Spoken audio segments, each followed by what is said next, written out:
저는 저희 회사가 때로는 교회 공동체보다 조금 더 교회 공동체 같다라는 생각을 할 때가 있는데요.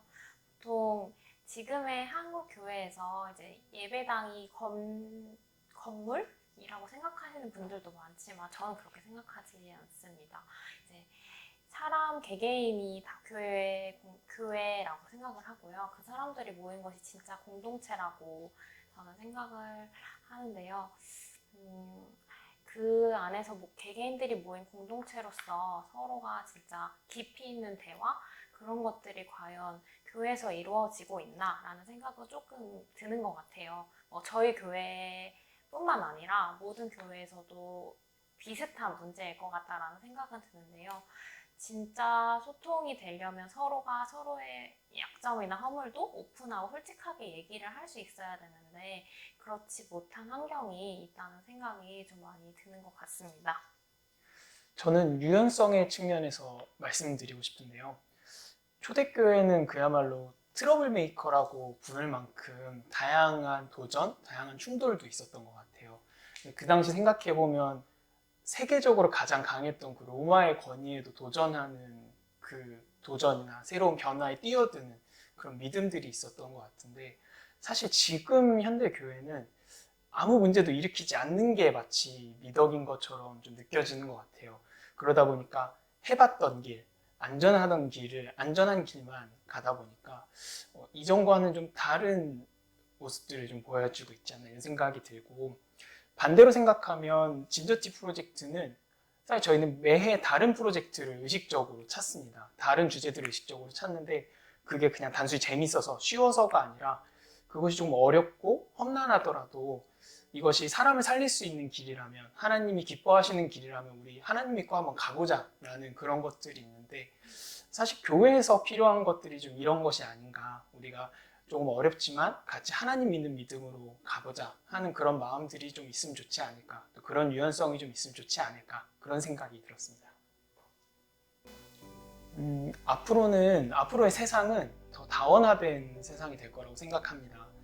그렇게 다원화된 세상에서는 정말 다양한 가치가 나타나기 때문에 그때 그저 뛰어난 리더, 뛰어난 개인이 모든 걸 판단하고 결정하기는 어려울 것 같아요.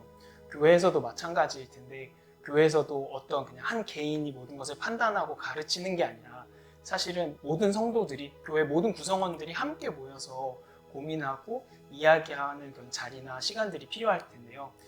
사실은 지금 우리 교회가 성도들을 그 고민의 주체로 세우는 것을 도와주고 같이 도전할 수 있는지에는 좀 의문이 있는 게 사실이에요.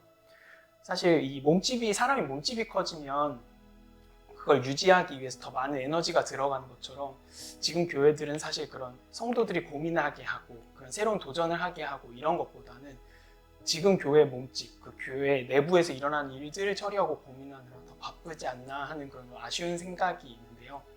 한 책에서 예수는 12명의 제자가 다니는 초소형 교회의 목회자였다. 이런 얘기가 있더라고요. 그런 것처럼 좀 우리 교회도 그런 모델에 대해서 한번 좀 생각해 봐야 되지 않을까? 그런 생각이 듭니다. 네, 진저티 프로젝트는 되게 한 단어로 얘기하면 안아주는 환경이라고 얘기를 많이 하는데요. 안아주는 환경이란 곧 안전함을 뜻하는 것 같아요. 즉, 실수가 용납되는 공간이라는 생각도 좀 드는데요. 흔히 우리 교회에서는 그 죄로 말미암아 서로를 좀 정죄하는 문화가 있다는 생각이 들어요.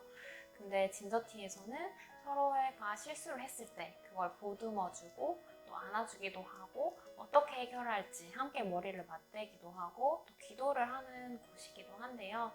이런 것들이 한국 교회에 좀 필요하지 않을까 싶습니다. 서로가 죄를 짓는다고 정죄하거나 판단하거나 비난하는 것보다 서로의 죄를 놓고 같이 기도해주고 품어주는 문화가 훨씬 더 많이 필요하지 않을까라는 생각이 들고요.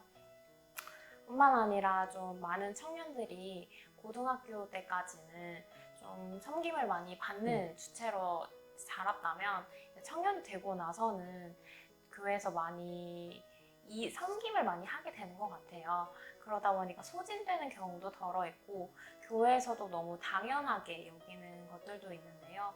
도구적으로 쓰인다라는 느낌을 받거나 생각이 들 때 소진되는 느낌을 많이 받는 것 같습니다. 사역자들도 마찬가지인 것 같아요. 사역자들이 사역을 하실 때, 목회를 하실 때 단순히 잘했다 못했다가 아니라 이 과정에서 어떤 것을 배웠는지 그리고 다음엔 어떻게 하면 좋을지 같이 이야기하면서 서로 성장하고 발전하는 기회가 있으면 좋겠다는 생각이 듭니다. 저는 한국 교회의 경직성이 좀 안타까운 것 같아요. 개인에 따라 또는 세대에 따라 서로의 각자의 신앙의 관점이나 신앙생활이 다르게 여겨질 수도 있는데 이거를 꼭 하나가 답인 것처럼 배워지는 문화가 좀 아쉬운 것 같아요. 특히 기성세대가 가지고 있는 문화, 신앙적인 문화라던가 신앙적인 관점이 지금의 세대에겐 좀 와닿지 않거나 적용이 되지 않는 부분도 있는데 그런 부분들이 좀 서로 소통이 안 되는 부분도 저는 좀 아쉬운 것 같고요. 그렇다 보니까 하지만 결국은 이제 기성세대의 결정이나 어떠한 부분에서의 결정이 좀 젊은 세대나 혹은 좀 더 영한 세대들의 더 나은 혹은 더 좀 넓은 신앙적인 관점을 막는다는 생각도 솔직히 드는 것 같아요. 그래서 그런 부분에서 소통도 좀 이루어져야 된다는 생각도 있고요. 한편으로는 그 다채로운 색깔들을 좀 존중해 주실 필요도 있지 않을까 하는 생각이 많이 드는 것 같습니다. 저는 요즘 교회 문제는 노잼에 있다고 생각합니다. 그러니까 뭔가 좀 새로운 도전이나 그런 역동성들이 요즘 교회에서 찾아보기 조금 어렵지 않나 그런 생각이 들어요.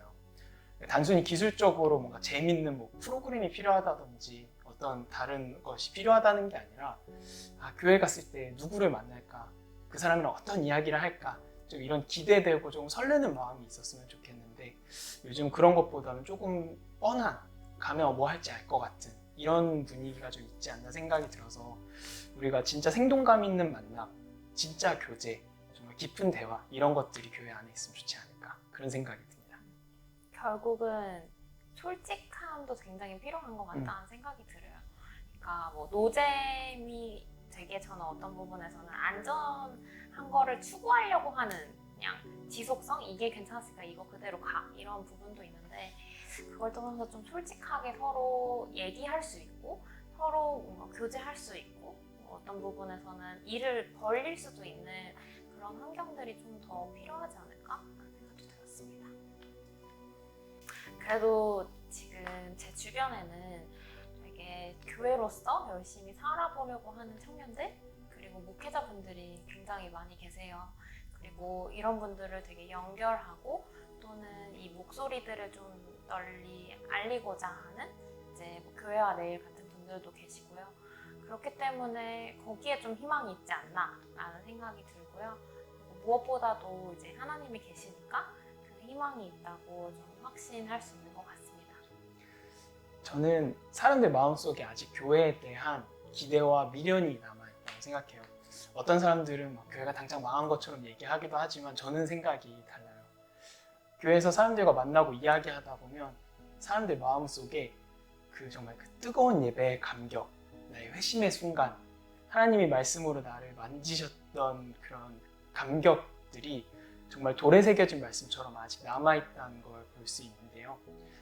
지금 상황이 어떻더라도 다른 사람들이 보는 교회가 어떻든지 상관없이 우리 성도들 안에 하나님의 일하심을 기억하는 그 순간이 있다면 저는 아직 교회에는 충분히 희망이 있다고 생각합니다.